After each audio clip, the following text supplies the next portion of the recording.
Good afternoon, everyone, and welcome to the Employer Handbook Zoom Happy Hour, where we are talking about, once again, everyone's favorite topic, COVID-19. Although I suspect in the coming weeks, and hopefully as we do this going forward, we can have other topics besides COVID.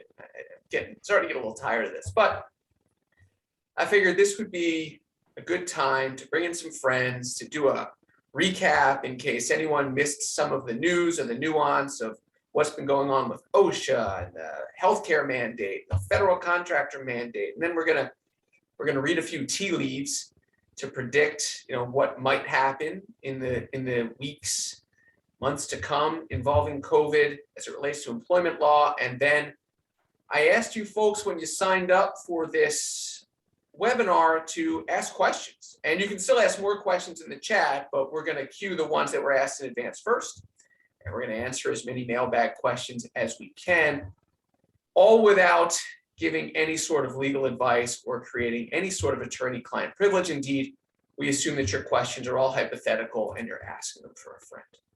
So with that out of the way, let's go around the wheel and let the panelists introduce themselves. Dave, how you doing today? Hey, Eric, I'm doing great, thanks. How are you? Good. What's going on, man? Hey, nothing. So thanks for having me again. Along with Eric and everybody else here, I'm a partner at FisherBroyles dealing with labor and employment law, and looking forward to another riveting discussion about the ever-changing COVID landscape. Thanks, and thanks for being here. Sid Steinberg, how you doing? Good morning, Eric, or good afternoon at this point. Sid Steinberg, also a FisherBroyles, and David and I coordinated that we are in reversing our outfits today, as Amy pointed out. So David and I will be taking opposite views of everything as we go along today. I look forward to that. Yeah, you guys are in separate rooms, so we'll keep the fisticuffs to a limit. It'll just be verbal barbs. Amy, how are you today? I'm fine, Eric. It's good to see you. Amy Epstein Gluck, employment partner at FisherBroyles as well. It's great to see you all for the first Zoom of 2022. Yeah, great to see you and the rest of you as well. And actually, the only person left who I can see is Gordon Berger. I can't see everyone else. That's intentional. Sorry, folks. Gordon, you're looking fine today. What's going on? Thank you. This is like when they start the football game and they're introducing all the players, but the defense doesn't get in the field till the second half. So you forget about people. Anyway, Gordon Berger, and of course I'm part of this five-headed monster that was going to present today with FisherBroyles, and I too am a labor and employment attorney. Wonderful. Well, thanks for joining us, Gordon. I appreciate it. So, folks, again, real quickly, for those who were just admitted, closed captioning feature on the bottom if you want it, or you can turn it off. Gave the other disclaimers already, gave a little rundown of what we're going to cover. Let's get into it. Although something caught my eye in the chat. Jacqueline writes, should I not admit that I'm joining from balmy Cape Town, South Africa? And that, I think we've set a record. I don't think we've had anyone from Cape Town, South Africa join before. So thank you for joining from across the globe. All right, let's do our recap. So we've had two big Supreme Court opinions over the past, I'm losing track of time. I guess it's now like about 10 days or so. Amy, do you want to do a quick recap of the Supreme Court's ruling on the OSHA emergency temporary standard? Real quick. So the OSHA emergency temporary standard required large employers, meaning employers with 100 or more employees in total, to develop, implement, and enforce a mandatory COVID vaccine policy, with an exception for employers that instead adopt a policy requiring employees to elect either to get vaccinated or to undergo regular COVID testing and to wear a mask at work. You all know that probably by now. It required employees to be vaccinated by a certain date, for unvaccinated employees to produce a weekly verified negative test. and for employers to pay employees for time taken to get vaccinated and if needed to recover from any side effects. It required employers to ensure that unvaccinated employees wear masks at all times in the workplace and keep record of their vaccinated and unvaccinated employees. What happened was that the Supreme Court, excuse me, said to the government, no, you can't enforce this, and confirm the stay on the ETS. So the ETS is not going into effect, and employers no longer need to implement it. Employers remain free, however, to mandate vaccines if they so choose. It was a 6-3 decision, largely on ideological lines, I believe. I think that's correct. And now it's going back down to the Sixth Circuit. So I don't think we've heard the last of the OSHA ETS, and I'm wondering if it's going to come back in a different format based on what the Supreme Court, said in terms of OSHA's authority and there being a grave danger and all the fun things like that. But it's not gone. It's just back in the Sixth Circuit for now. Yeah, but it's pretty much gone. I mean, we'll see. I mean, it could come back under like notice and comment, or could be some version. Sure. It's also possible, and the Supreme Court laid out some groundwork for OSHA to come back with a more specialized emergency temporary standard. I think the example they gave was if you have people in a laboratory who are running tests on COVID-19, then you could have an ETS specific to them that they have to be vaccinated and they have to wear masks or tests and stuff like that. But it's not a one size fits all for sure. And I saw that some of the states that are what we'll call OSHA states that agreed to adopt a plan, a state OSHA plan that is as strong or stronger than the ETS, have backed off from doing that. Minnesota backed off from doing that. I think Oregon backed off from doing that. So yeah, it's possible OSHA could come back. Yeah. It's not over till it's over. That's fair enough. And they are looking at industry specific type of rules. And, look, you have, as we've talked about on this Zoom before multiple times, you have such a dichotomy within the country. You have state plans which allow for certain COVID related vaccines and testing and such, and you have state plans that prohibit it. I know we'll get into that a little bit later, but that has to be considered with this. Yep. Fun times do lie ahead. I guess the hope that we're not going to be able to have one of these in the future. We're probably going to have one of these, more than one of these in the future. So anyway, what can we do? I see next up on the agenda is the CMS mandate, and my name is next to that. So let me talk a little bit about what the Supreme Court did there and how it differs from their decision in the OSHA ETS case. So I wrote about this briefly earlier in the week, and I won't go into too much detail, but basically what it comes down to is two things. One is Congress says that CMS, that the Department of Health and Human Services, can actually do this. This was already prescribed in a statute by Congress, as opposed to Congress hadn't already given a roadmap, given a law, essentially, to OSHA to do the same. So the Secretary of Health and Human Services administers both Medicare and Medicaid. And what this CMS mandate does, the Center for Medicare and Medicaid Services, would require the staff of 21 types of Medicare and Medicaid healthcare providers to be fully vaccinated against COVID-19. There is no testing option. The only way you can get out of being vaccinated is if you need a religious or a health-related accommodation. Otherwise, you're getting vaccinated. And this went up through the circuits as well. There was a nationwide injunction, and then there wasn't. So it was about 50-50.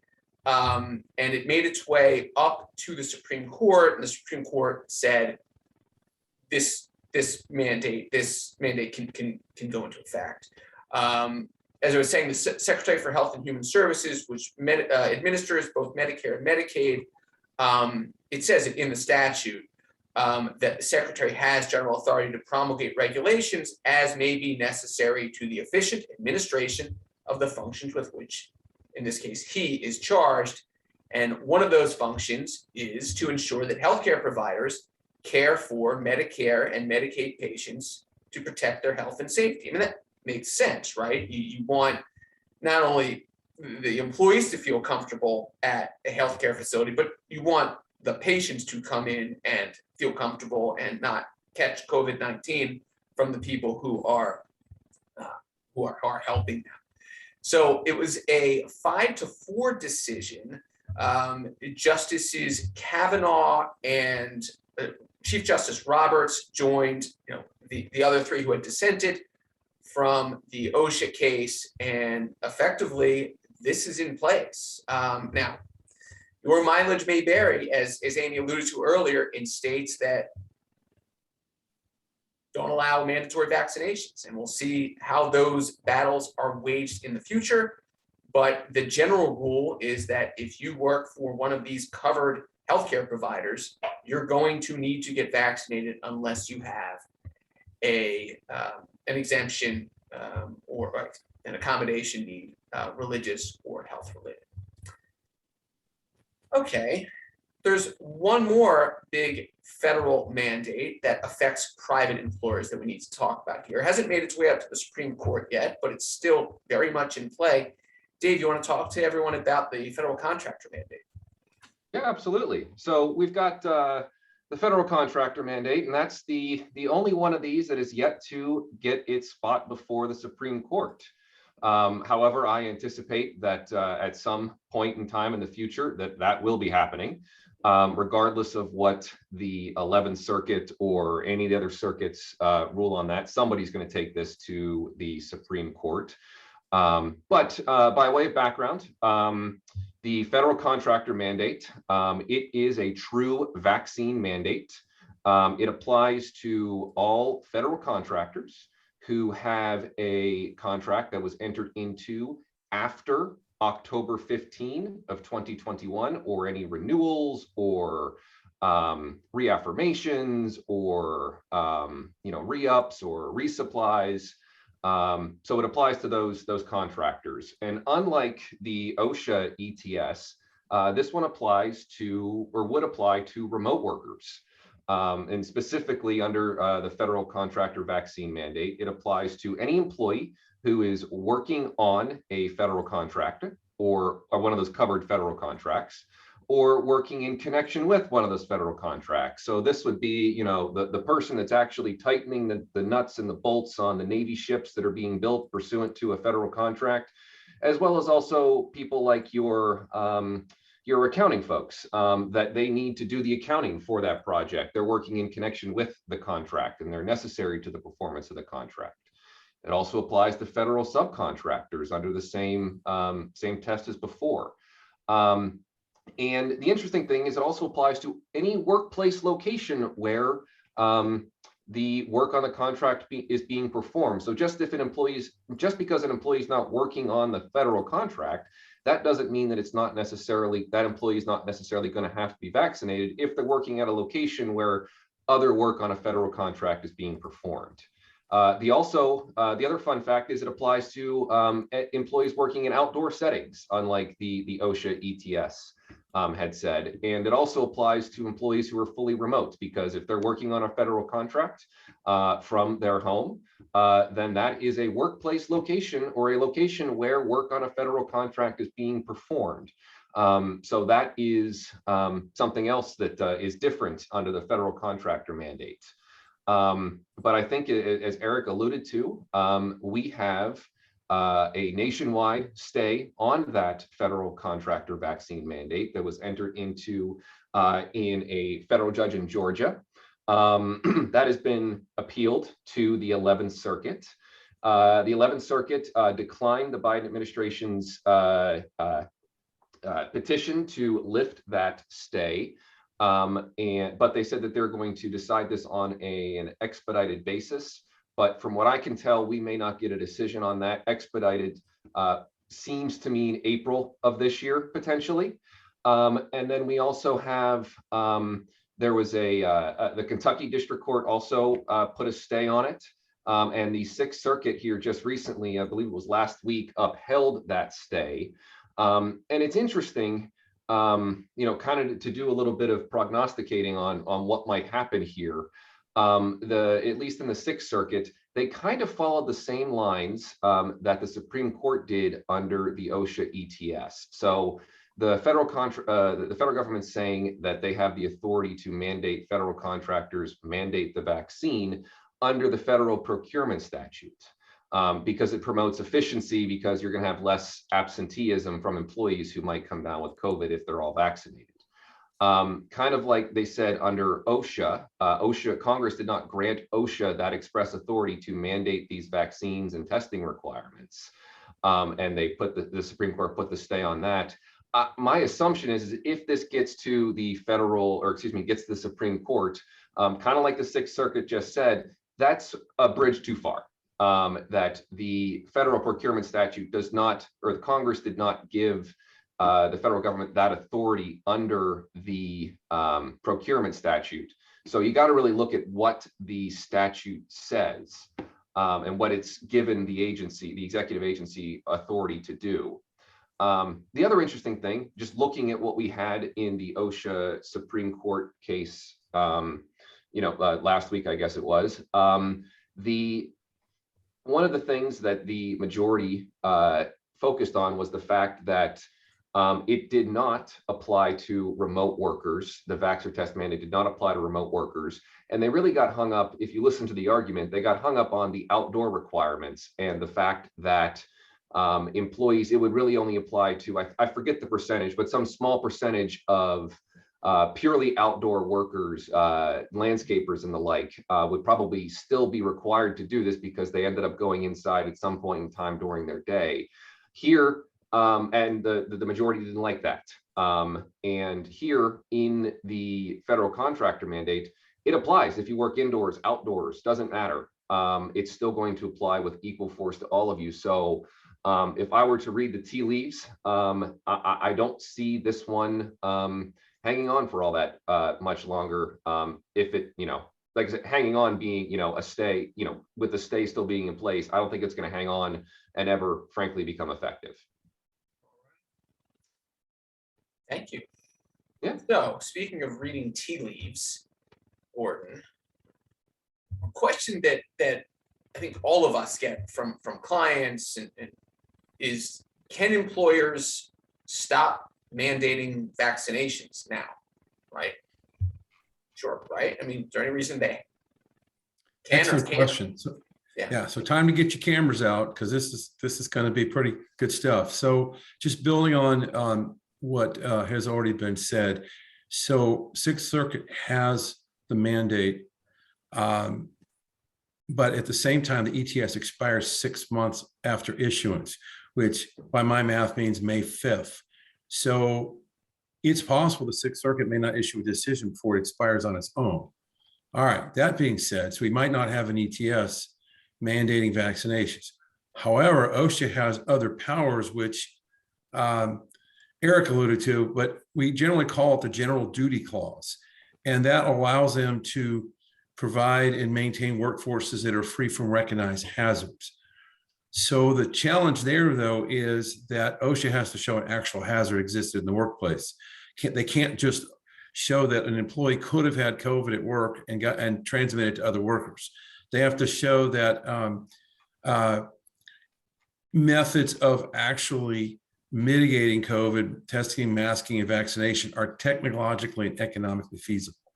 And so far, this is why OSHA hasn't used the general duty clause in situations like this, particularly with regard to COVID. So they could pivot to that, and there could be another way of getting into large employers. They were accepting comments, OSHA, until January 19th. Obviously, that's closed. Why were they doing that? Well, because they were considering whether to use a COVID standard for non-emergency. And we'll see how that goes. So prediction, they're going to try to roll that out. Ultimately, we get to that question is, what does all this mean? Well, in theory, the Supreme Court decision left it for states to freely regulate employers regarding COVID.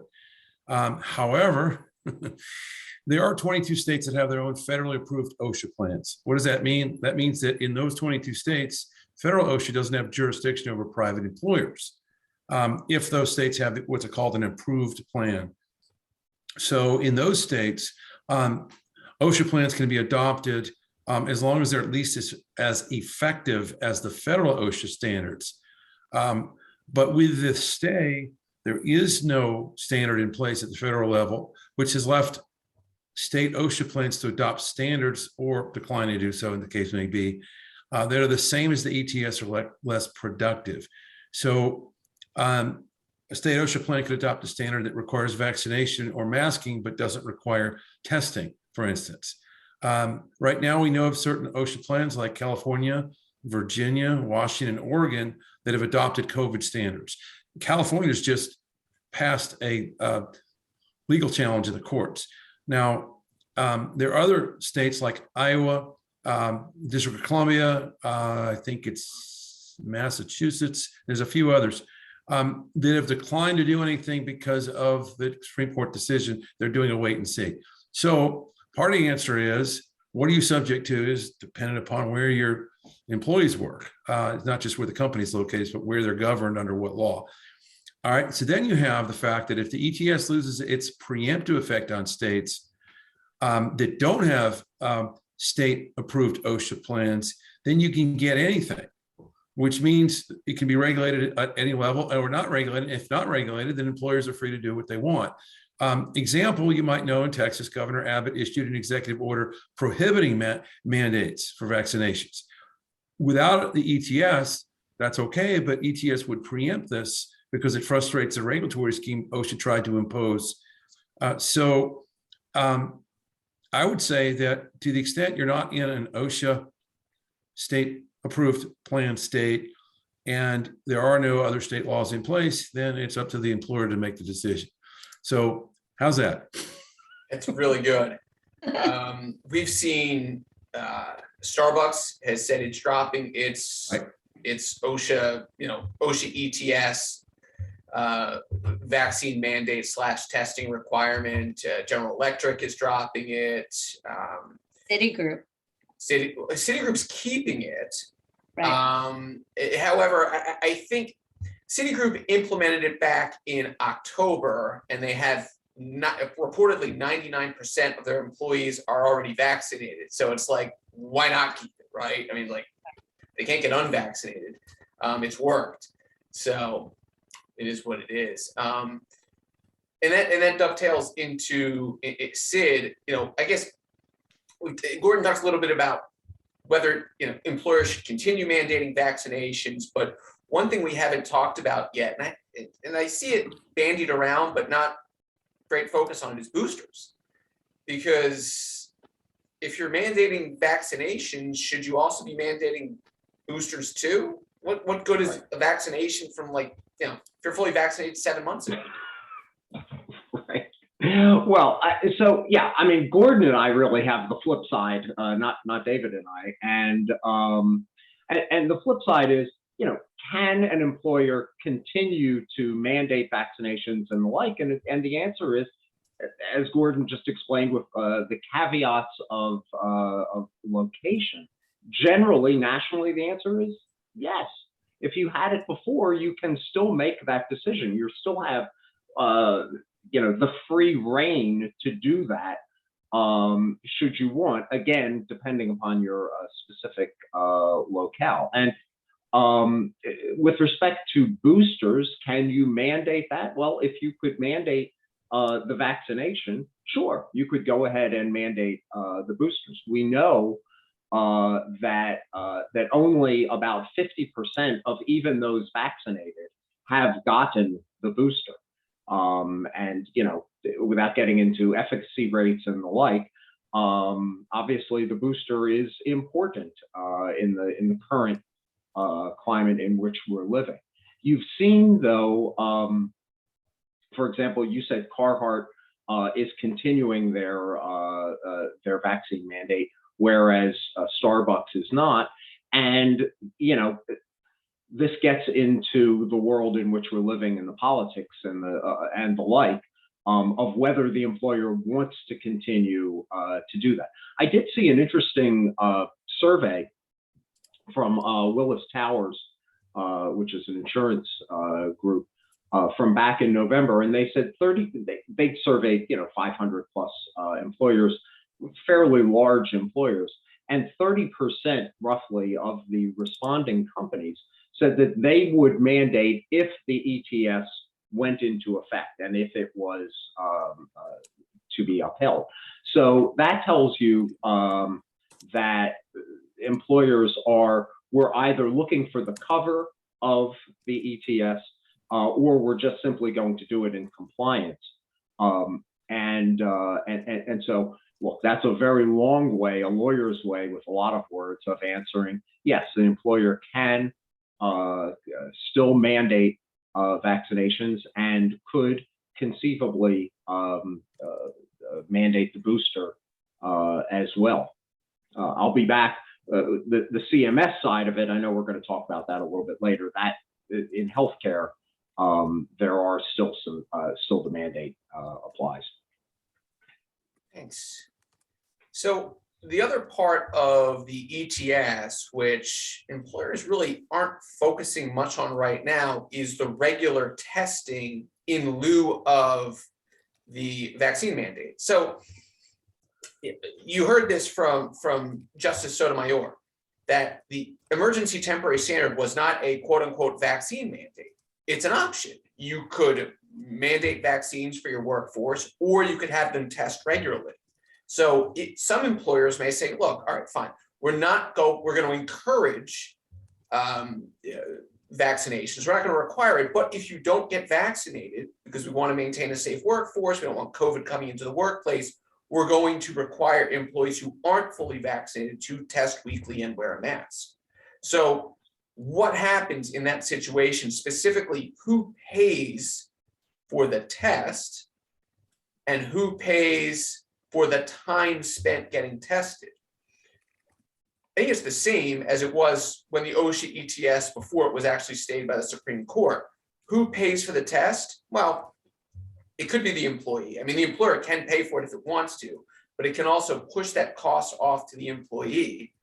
Although recently, it sounds like that's going to be pushed off to the insurance carrier. You're going to be able to get about 8 tests a month, something like that, from through your insurance if you have private insurance. Also, if you haven't signed up already through the U.S. Postal Service, there's a website where you can get 4 at-home tests sent to you. So the employee, it sounds like they're going to have to pay for the test in most situations, but that cost may be nothing. The time spent getting tested, it depends, like any good lawyer would say.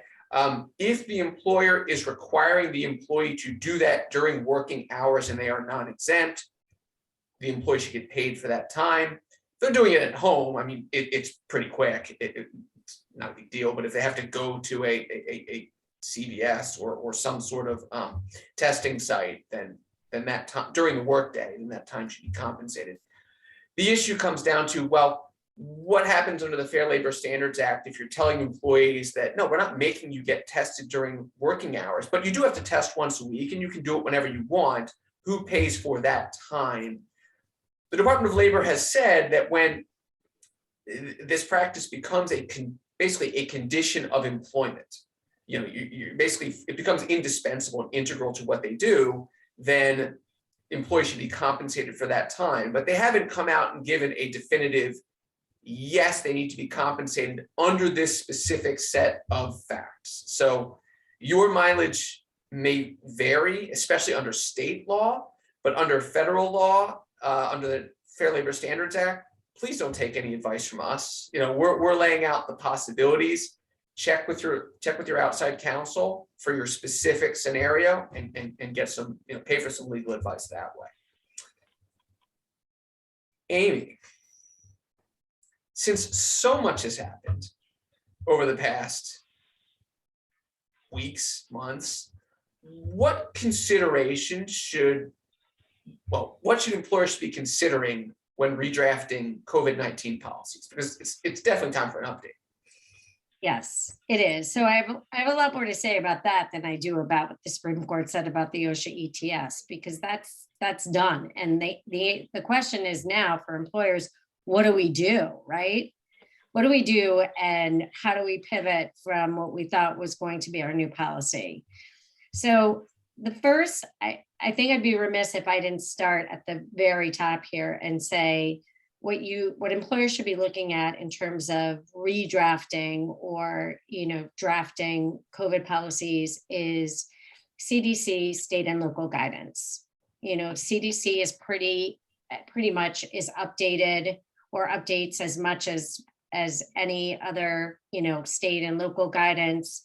I would say that it's really critical to follow the CDC guidance and the state and local law, because it is so specific. As we've noted, and as one of our attendees provided a link, California has its own ETS that employers have to follow.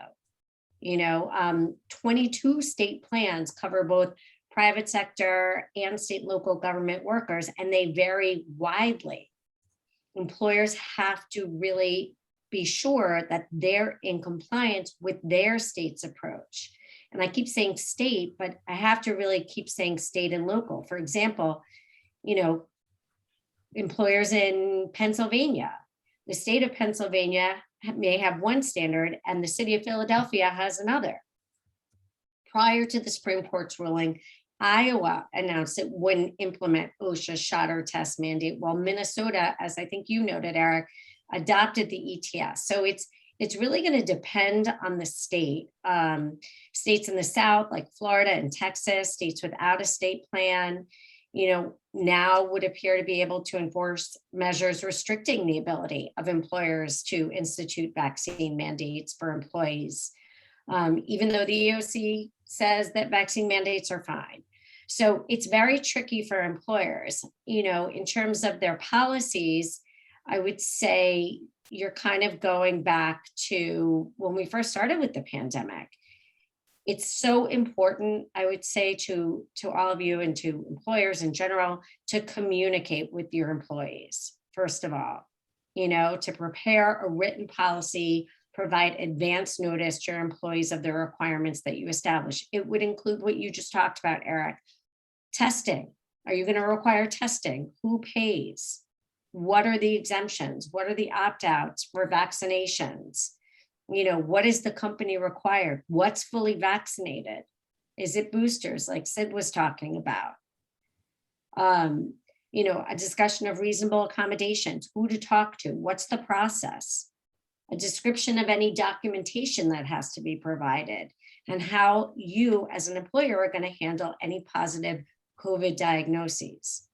So, it's going to depend on location. It's going to depend on your industry. It's going to depend on your workforce. Of course, if you're a healthcare organization, you're looking at policies under the CMS. And if you're unionized, then that is a whole other ballgame, right? And you have to consider which aspects of your policy trigger a mandatory duty to bargain or not.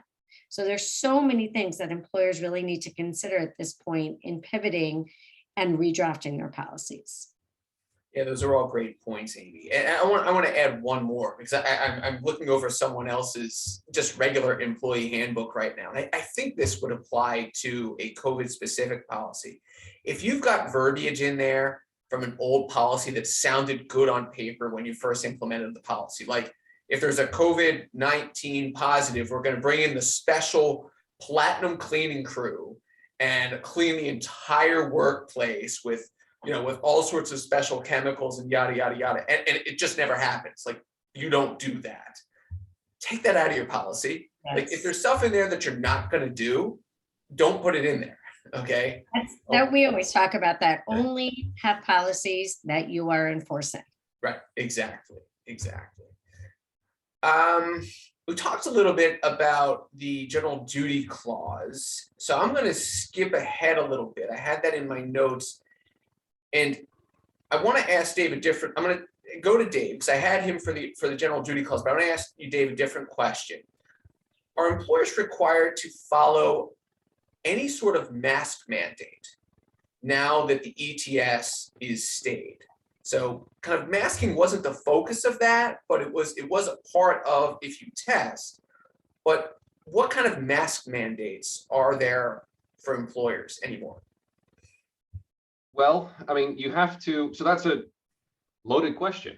So you've got a whole bunch of different considerations here, because you have to look at your state and localities. To go to Amy's comment, the state of Pennsylvania does not have a statewide mask mandate. But the city of Philadelphia has indoor mask mandating requirements. So you have to keep an eye out for your state and local requirements.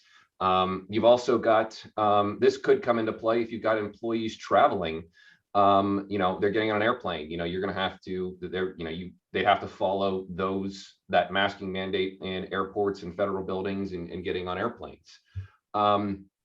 In terms of the OSHA specific vax or test, or I guess test and masking for unvaccinated individuals, I mean, because the Supreme Court did not specifically say this part of the vaccine mandate portion of the OSHA ETS is stayed, but the testing and vaccination, or excuse me, the testing and masking requirement is not stayed, the whole thing stayed. So there's no, from that perspective, the ETS does not apply in terms of the vax or the test and masking requirements. That being said, again, barring what you have in your state and locality, where you may have a state or a locality that is mandating individuals to wear masks indoors, and as an employer, you can certainly continue to mandate that requirement.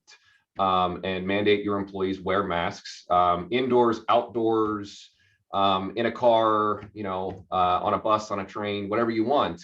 I'm trying to find the Dr. Seuss rhyme there. It wasn't coming to me. But you can continue to do that as an employer. You're free to do that, just as any other workplace policy. Something that I think we've said on past Zoom sessions, if you're going to do that, and this dovetails into what Amy had said, enforce it and enforce it regularly, not just selectively, and so you don't find yourself in some type of retaliation or discrimination type suit.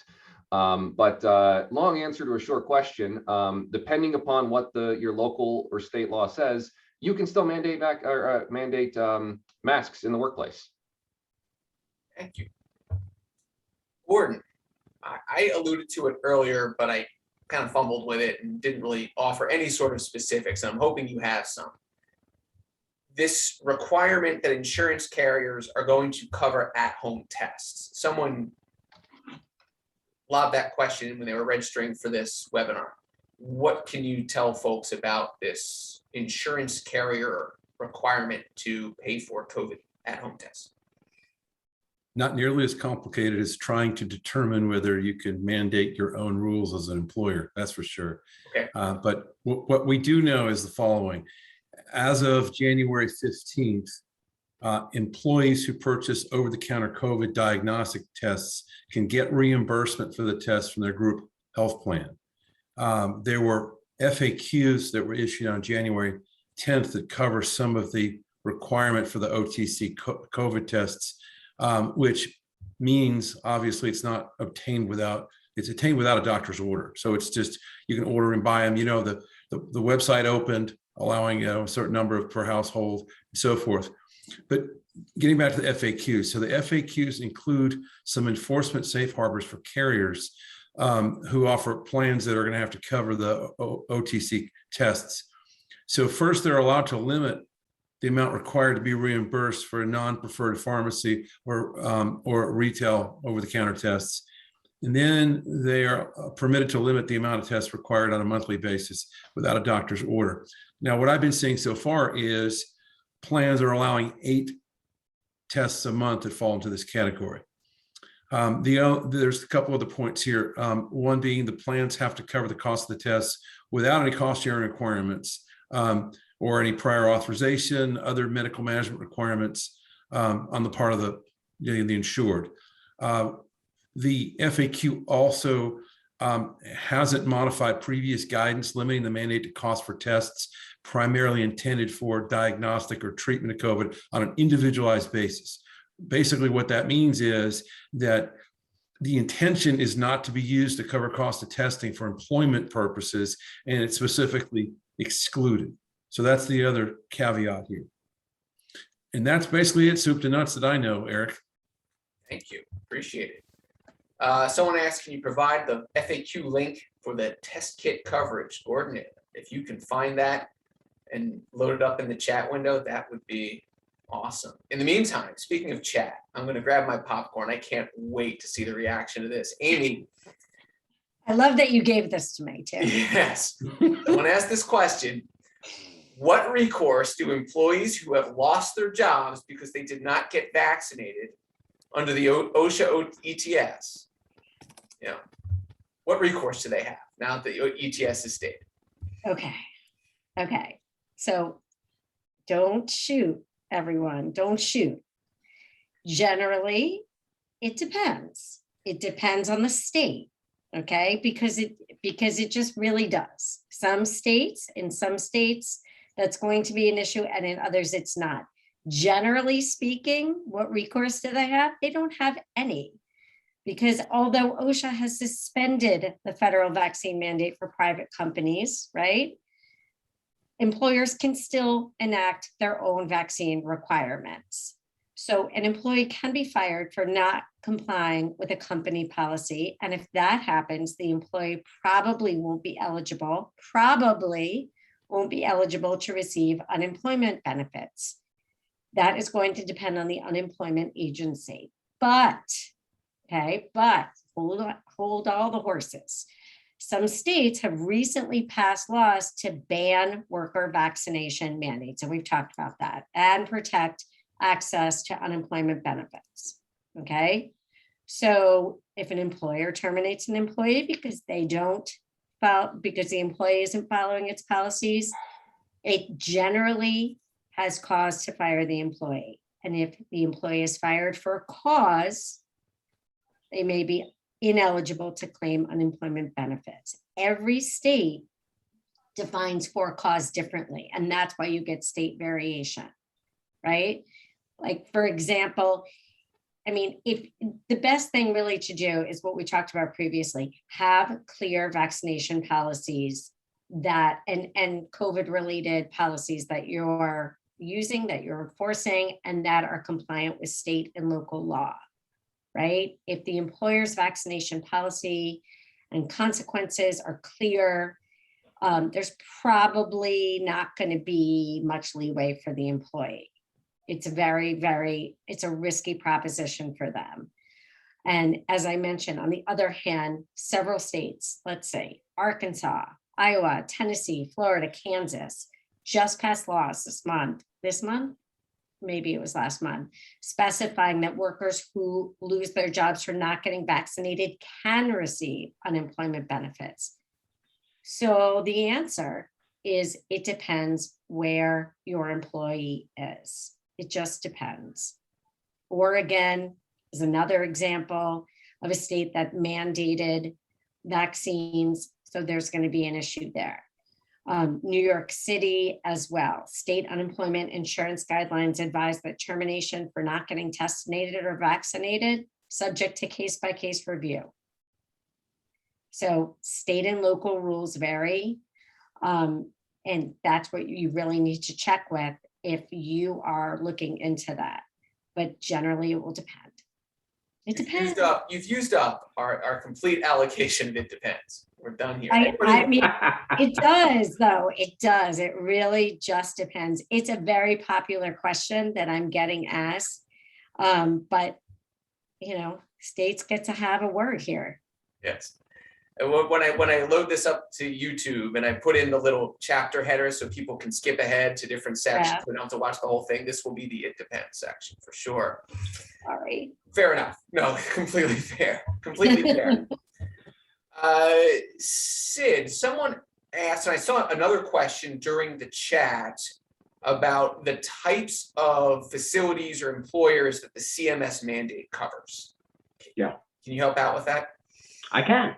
Good. Well, first of all, let's just reset just a teeny bit of the CMS, where the various states stand on that, because as we know, the lawsuit that was to stay the CMS regulations was only brought on behalf of, or was only stayed on behalf of 24 of the 50 states.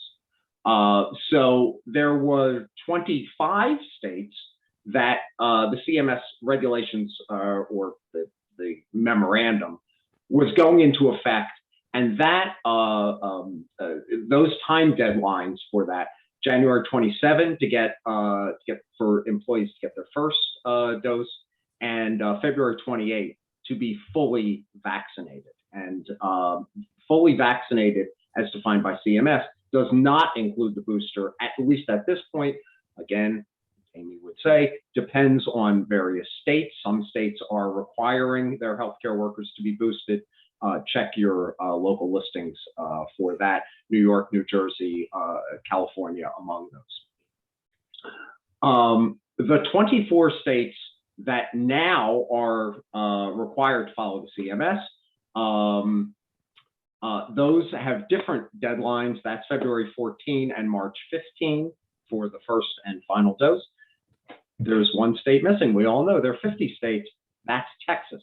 Texas had its own lawsuit that was dismissed just 2 days ago.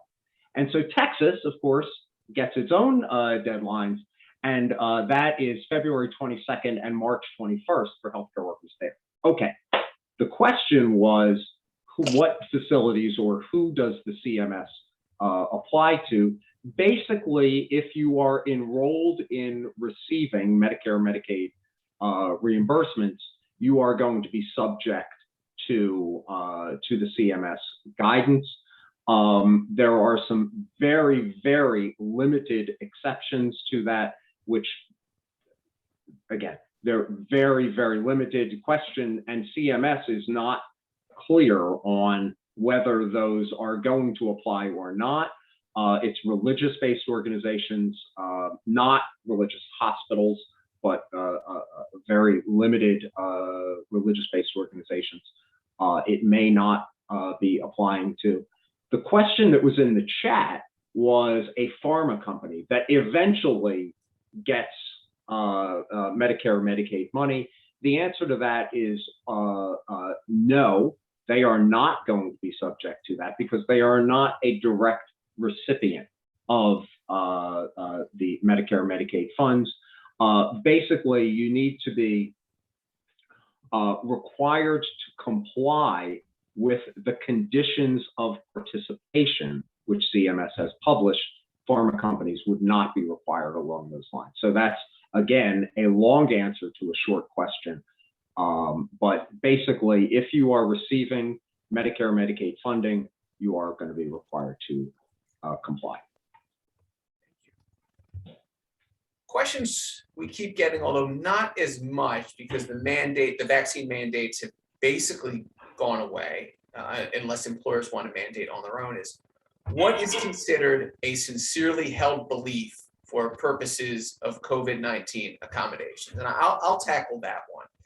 And I want to do this in the context of a presentation I saw, I think it was last week, and I have it linked on a blog in a recent post about anti-Semitism, and EEOC commissioners Sonderling and Lucas were presenting it for Brandeis, and they were talking about Title VII and sincerely held religious beliefs, not just Judaism, but in the general context.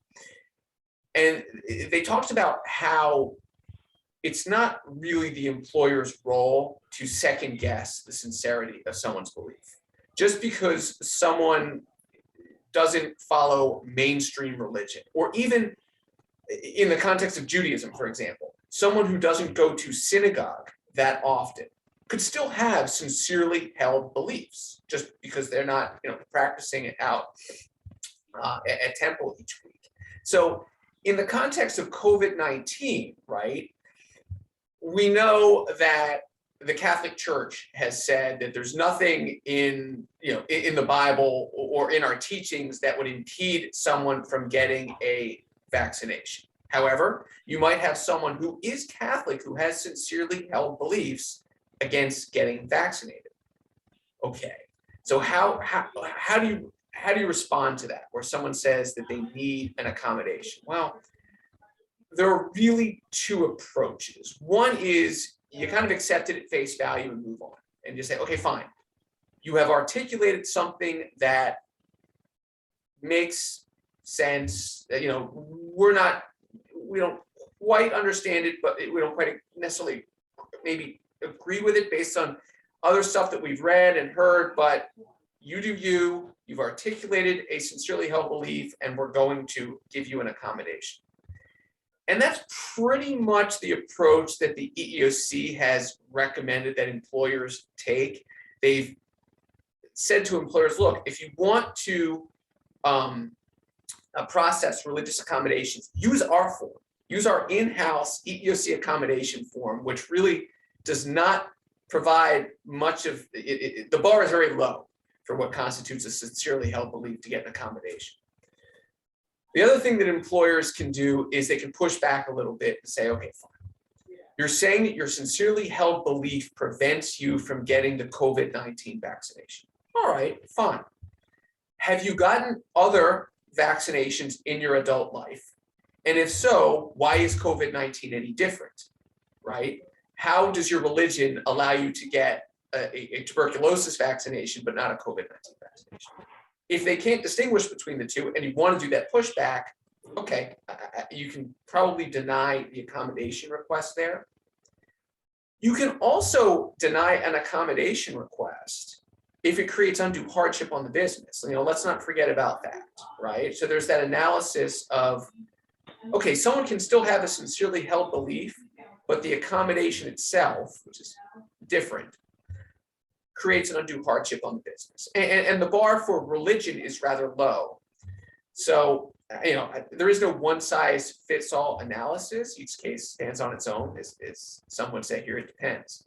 But if providing an accommodation would create an undue hardship, then you don't have to provide the accommodation. But the sincerely held belief itself, that's not the hill on which you want to plant your flag and die, generally speaking. We've got about 7 minutes left, a couple questions left on the agenda, and if folks have additional questions, please put them up in the chat. We'll try to get to as many as we can, but let's take two more that we got in advance. Amy, we talked a little bit about, actually we talked more than a little bit about the different laws in different states and localities and how that impacts, mandatory vaccinations and recourse that employees may have. Are there other considerations, COVID-19 considerations, that we haven't discussed already for multi-state employers? Sure. And just to backtrack for 1 second, I was on that EEOC call as well, and it seems like a lot of employers are trying to push back on the religious accommodations. And it's interesting, I find, given the fact that the EEOC is so neutral on it, so accepting of any basis. That form is the best thing they put out. I feel like that religious accommodation form, so helpful. If any of you need that, let us know. But considerations for multi-state employers. So you don't need me to tell you that it depends on your state law. I think I've already covered that. I mean, really what the issue is now for multi-state employers, especially like our firm even, is employers really have to decide how they're going to deal with the vaccine issue and if they're going to deal with it. Will they mandate vaccines, continue to encourage vaccines? Will they offer a vaccine or test option, assuming that they're in a state or locality where they can, mandate, if that's an issue, or take other measures to address COVID in the workplace? State and local laws remain relevant to these decisions. And I want to emphasize that OSHA still can and will enforce the duty to maintain a safe and healthy workplace through the general duty clause, as one of my partners noted. And the possibility does remain that the emergency temporary standard in some form, in some modified version, could become effective, right? But that general duty clause still exists. And that's something that Marty Walsh really highlighted after the Supreme Court ruling, that OSHA is still really focused on ensuring that employers are maintaining that safe and healthy workplace as part of their general duty.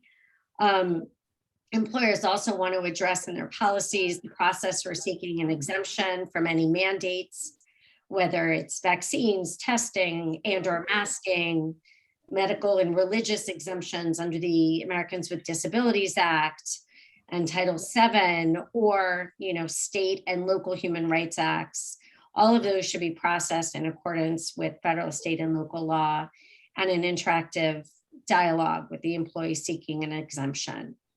Other key issues that multi-state employers want to really focus on are how they're testing, how they're defining close contact, which I know Sid's going to talk about in a second, any isolation and quarantine expectations, looking at the CDC guidance and state and local law, return to work, whether leave is going to be offered to obtain vaccines and for post-vaccine symptoms and face coverings. So, testing and state and local law issues are still considerations for any employer, not just multi-state employers. Multi-state employers have the fun job of having to navigate all of these various state and local laws as well, have to be compliant with them depending on where their employees work. Got 2 minutes left. Sid, can you in 2 minutes address some best practices for contact tracing for remote workers?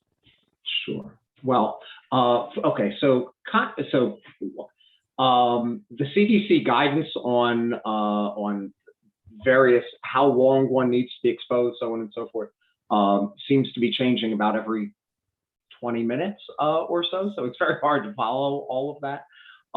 With respect to contact tracing for remote workers, that's going to be less of an issue. Currently, the best practice is for employers to be considering, if somebody tests positive, the 6-15-48 protocol. Very briefly, that is someone who was within 6 feet for a combined 15 minutes during a 24-hour period within a 48-hour period. So basically somebody who is what we would classify as close contact, again, within 6 feet for a combined 15 minutes of somebody who tests positive. We do run into issues regarding whether the diagnosis needs to remain confidential. Employers, if somebody tests positive, should at least ask the employee who tests positive, who reports it, whether they will waive the confidentiality, any confidentiality surrounding that, so that they can advise the specific individuals of the contact tracing. Even if they don't, the employer may well be able to go through that anyway. That's the very quick and dirty answer with respect to the standard of contact tracing. Presently, again, check your local listings, because Philadelphia has different, I know because I'm in Philadelphia, Philadelphia has different rules regarding the requirement of what you're supposed to tell coworkers and the like. Again, you need to check your local laws. Awesome. Thank you, Sid. And we're at the top of the hour. So I want to thank everyone for joining in for this COVID-19 refresher, mailbag, tea leaf reading, and all that kind of stuff. Hopefully, we don't have to do one of these anytime soon. We can move on to other topics. That would be nice. I think people would appreciate that. So if there are other topics that you'd be interested in hearing from 5 employment lawyers who can't give any sort of legal advice about, shoot us an email. I dropped some contact information in the chat. Connect with us on LinkedIn. We'd love to hear from you. But otherwise, thanks for coming out. Have a great weekend, and we'll see you in the next video. Bye-bye.